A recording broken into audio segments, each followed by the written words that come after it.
Manipuri People Front Center আমাৰ Guwahati head office আমি গুৱাহাটীৰ পৰা আহিছোঁ আমি 10-15জন মান ইয়াতে আহিছোঁ আজি সজাই আপোনালোকে সকলোৱে গম পাইছে যে মণিপুৰত যি হিংসাত্মক ঘটনা হৈছে কুকি আৰু মেইটেইৰ মাজত তো সেই হিংসাত্মক ঘটনাটো শান্তিত যাতে পৰিণত হয় শান্তি আমি খুজিবৰ কাৰণে আমি আমাৰ সজাই চাৰ্কল অফিচলৈকে আমি মেমৰেণ্ডাম দিব আহিছোঁ আমাৰ মণিপুৰী সাহিত্য পৰিষদ অফিচৰ পৰা আৰম্ভ কৰি আমি শান্তি সমদল ইয়ালৈকে আহিছোঁ এই শান্তি সমদলটো অনুষ্ঠান কৰাৰ কাৰণে আমি অল আছাম মণিপুৰী ষ্টুডেণ্ট ইউনিয়নক বহুত ধন্যবাদ জনাইছোঁ আৰু অল আছাম মণিপুৰী ষ্টুডেণ্ট ইউনিয়নৰ লগতে জড়িত আমাৰ অসমৰ সকলো জাতি জনজাতিৰ নানা যিমান ইণ্ডিজিনিয়াছ আমাৰ CSOs আছে সকলো পাৰ্টিচিপেট কৰিছে সেইকাৰণে মই বহুত ধন্য হৈছোঁ আমি সকলোৱে শান্তি বিচৰা উচিত যিহেতু আমি সকলোৱে ভাৰতীয় নাগৰিক এখন আমাৰ দেশ আমি সকলোৱে মিলি শান্তিৰে আৰু মিলিজুলি ধুনীয়াকৈ মৰমেৰে থকাটো উচিত সেইটোৱেই মই বিচাৰিছোঁ আৰু ৰাইজকো এইটোৱে অনুৰোধ বিচাৰিছোঁ যে কোনেও যাতে বেয়া বা হেৰি নানে শান্তিৰ কাৰণে সকলোৱে যাতে प्रार्थना करें सिनलांगदुना अखोगी पीस रैली थोकलाइबा ngasi organization punamako ahanba maktai kai khulajari ngasi aigi ming chongtham indira nogau district handloom committee president adubu akhoi ngasi masida akoina pullabagi maramdi ngasi akhoi punamak nongma amatta oina imphal manipurda akhoi leiramba sagaini ngasi akhoi choijainari madugumba choijainabagi mawongdo ngasi chu manipurda thokli chatkiba tang ahumdagi ngasi akhoi manipur leibakta awaba nangiba ase akhoi mapanda leiriba mayamna akhoi manipur gi leiriba mayam punamakna khare yangna tangdu leitaba hanagi leiramba akhoi mahausa gi manipur ado purakna bagi tamakta akhoi gi organization amasung ngasi gi tinbiriba organization punamakki maigai dagi manipur gi sarkar amasung central gi sarkar maigai da akhoi na nuluksari aduna ngasi bauda akhoi na inge hairaga ngasi bauda tangdu leitaba phangdaba se akhoi maitai sagaina tumpham chafam khangdana इमाले बाकी तमक्ता वारी बसे मसी खरे यांगना को हाइदुना मपांदा लेइबा एकोइना फलाव अमा पिजरी हाइबसे एंगदगी अखोगी organisation की मागेदगी थमजरी खदोखम गोर्खा छात्र संस्था हुजाइ जिल्ला समिति পৰা সাংগঠনিক অভিবাদন আজি হুজাইৰ পৰা আমি হুজাইত এখনি পিছ ৰেলী এটা অৰ্গেনাইজ কৰি বিভিন্ন সংগঠন সমূহৰ লগতে অখিল অসম গোৰ্খা ছাত্ৰ সংস্থায়ো পূৰ্ণ সহমতি দিছে ইয়াৰ পৰা আমি চাৰ্কল অফিচাৰৰ থ্ৰু দি এখন মেমৰেণ্ডাম আমাৰ নৰেন্দ্ৰ মোদী ডাঙৰীয়ালৈকে পঠোৱাৰ ব্যৱস্থা কৰিছোঁ ৰেলীখন খুব ভালদৰে কৰা হৈছে আৰু আমি ভাবোঁ যে মণিপুৰত যিখিনি এতিয়া পৰিৱেশটো যেনেকুৱা চলি আছে সেইটো অতি শীঘ্ৰেই মানে শান্তি তাত মানে পিছ হওক শান্তিভাৱে তাত মানুহবোৰ আগৰ দৰে থাকক সেইটো আমি কৰোঁ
Ano benar tapi me.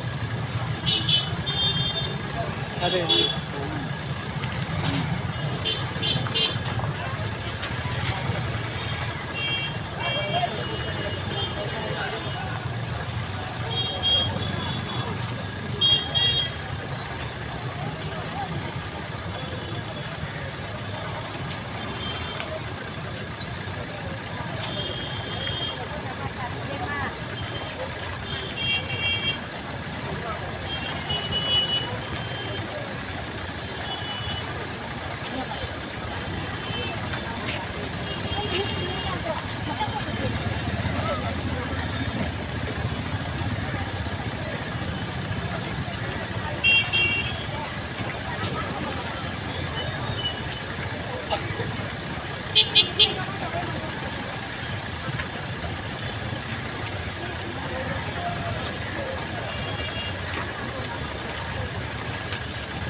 আজি মণিপুৰত যিটো এটা অবিদিত এটা পৰিস্থিতি সৃষ্টি হৈ আছে, এটা ভাবিব নোৱাৰা এটা পৰিৱেশ সৃষ্টি হৈ আছে যে জনগোষ্ঠীৰ মাজত এটা সংঘাত সৃষ্টি হৈ আছে। বহু ঘৰ জ্বলাই দিয়া হৈছে বা ইজনে সিজনৰ মাজত এটা সূত্ৰপাত ঘটিছে। গতিকে আজি সেই যি পৰিস্থিতি, সেই পৰিস্থিতি যাতে ভাৰত চৰকাৰে যাতে এটা নিয়ন্ত্ৰণ কৰিব পাৰে বা মণিপুৰ চৰকাৰে যাতে এটা নিয়ন্ত্ৰণ কৰিব পাৰে, এটা শান্তি পৰিৱেশ যাতে ঘূৰাই আনিব পাৰে, তাৰ বাবে আজি হোজাইত মণিপুৰী ছাত্ৰ সন্থাৰ উদ্যোগত তথা অসমৰ বিভিন্ন জাতীয় জনগোষ্ঠীয় সংগঠনৰ যৌথ সহযোগত আজি এটা শান্তি সমদল আজি বাহিৰ কৰা হৈছিলে। আৰু আজি এই শান্তি সমদলৰ জৰিয়তে আমি ভাৰত চৰকাৰ তথা মণিপুৰ চৰকাৰক আমি আহ্বান জনাব বিচাৰিছোঁ। আচলতে মানুহৰ যিটো হত্যা, যিটো লীলা তাত ইতিমধ্যে আৰম্ভ হৈছে, এই যাতে হত্যা লীলা ইতিমধ্যে বন্ধ কৰিব লাগে, এটা শান্তি পৰিৱেশ ঘূৰাই আনিব লাগে। আৰু আমি সদৌ তাইহোম ছাত্ৰ সন্থাই কেন্দ্ৰীয় সমিতিৰ তৰফৰ পৰা তেখেতলোকলৈ আহ্বান জনাইছোঁ। আৰু দেখিছোঁ যে কেন্দ্ৰীয় তথা মণিপুৰত যি বিজেপি চৰকাৰ চলি আছে, এই দুইখন চৰকাৰ আচলতে ব্যৰ্থ হৈছে। আজি মাজুৰি এটা সংঘাত চলি আছে, মানুহৰ ওপৰত এটা নিৰ্যাতন চলি আছে। তাৰ পিছতো কিন্তু ভাৰত চৰকাৰ তথা মণিপুৰ চৰকাৰে যি ধৰণে উদ্যোগ ল'ব লাগিছিলে, যিটো এটা শান্তি পৰিৱেশ তাৎক্ষণিকভাৱে তেখেতলোকে ঘূৰাই আনিব পৰা এটা ক্ষমতা থাকিব লাগিছিলে, এইখিনি ক্ষেত্ৰত কিন্তু তেখেতলোকৰ যি তৎপৰতা, সেই তৎপৰতা আমি দেখিবলৈ পোৱা নাই। আজি শুনিছোঁ যে অমিত শ্বাহ ডাঙৰীয়াই মণিপুৰ ভ্ৰমণ কৰিছে, কিন্তু মই ভাবিছোঁ যে তেখেতে এই ভ্ৰমণ বহুত দেৰি হৈছে। আজি দেখিছোঁ অন্যান্য বিভিন্ন তেখেতৰ কাৰ্যসূচী আছে, কিন্তু দেখিছোঁ যে মানুহৰ যিটো হত্যা, যিটো লীলা হৈ আছে, এইখিনি ক্ষেত্ৰত কিন্তু অমিত শ্বাহ ডাঙৰীয়াই কিন্তু ইয়াতকৈ আগতে তেখেতে কিন্তু মণিপুৰ এটা ভ্ৰমণ কৰি যাতে পৰিস্থিতি যাতে এটা শান্তি পৰিৱেশ আনিব পাৰি, তাৰ বাবে কিন্তু তেখেতে আগতীয়াকৈ উদ্যোগ ল'ব লাগিছিলে। মই ভাবিছোঁ যে আজি দেৰিকৈ হ'লেও অমিত শ্বাহ ডাঙৰীয়াই মণিপুৰলৈ আহিছে, আজিৰ ডেটৰ পৰা যাতে এটা শান্তি পৰিৱেশ যাতে ঘূৰাই আনে, তাৰ বাবে আমি সদৌ তাইহোম ছাত্ৰ সন্থা কেন্দ্ৰীয় সমিতিৰ তৰফৰ পৰা আহ্বান জনাইছোঁ। আৰু সদৌতি ৰাইজলৈ আমি পুনৰবাৰ আমি আহ্বান জনাইছোঁ যে মণিপুৰৰ যি পৰিস্থিতি, এই পৰিস্থিতি ঢাপ কাটক।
Ngu phía sai đến tí này.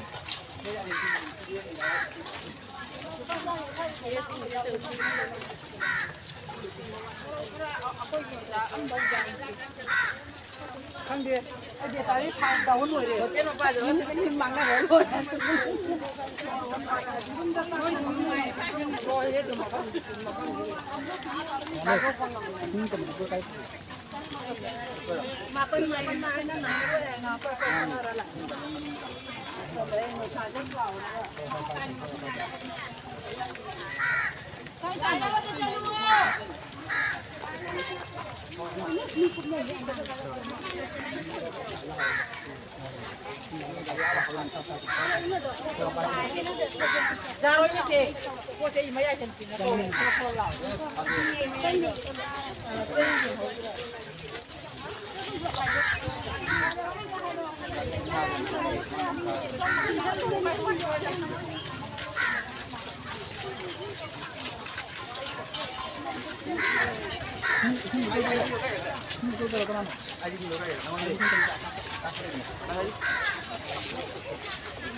পুনৰবাবে শান্তি আনিবৰ কাৰণে বিচাৰ পিছ ৰেলী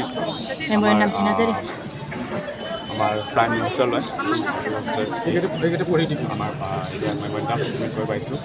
সেই মেমেণ্টাৰ আমাৰ লগত আছে অল আছাম মণিপুৰ ষ্টেট ইউনিয়নৰ লগত আছে আমাৰ নৰ্থ ইষ্ট ইণ্ডিজিনিয়াছ পিপল ফ্ৰমৰ চেয়াৰমেন, তাৰপিছত আমাৰ ইণ্ডিজিনিয়াছ ফৰ্মৰ সভাপতি, অল ডিমাছা ষ্টুডেণ্ট ইউনিয়ন আৰু all Assam Sonowal Kachari student union, Tai Asom student union, all Adivasi student association of Assam, Asom Jatiyatabadi Yuva Parishad, তাৰপিছত all Assam Deori student union, united Manipuri association Assam, Manipuri people front,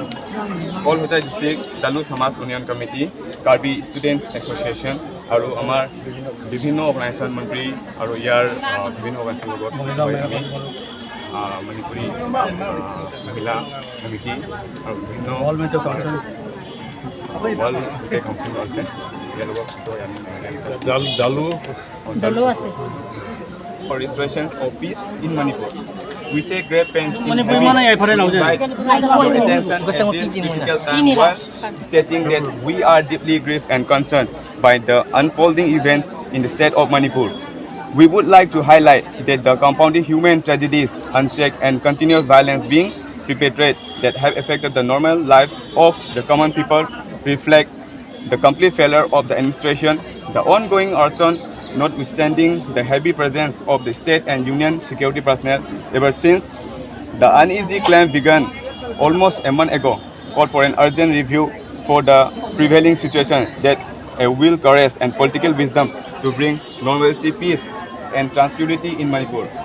Also, there is a need to find the root cause of the mayhem.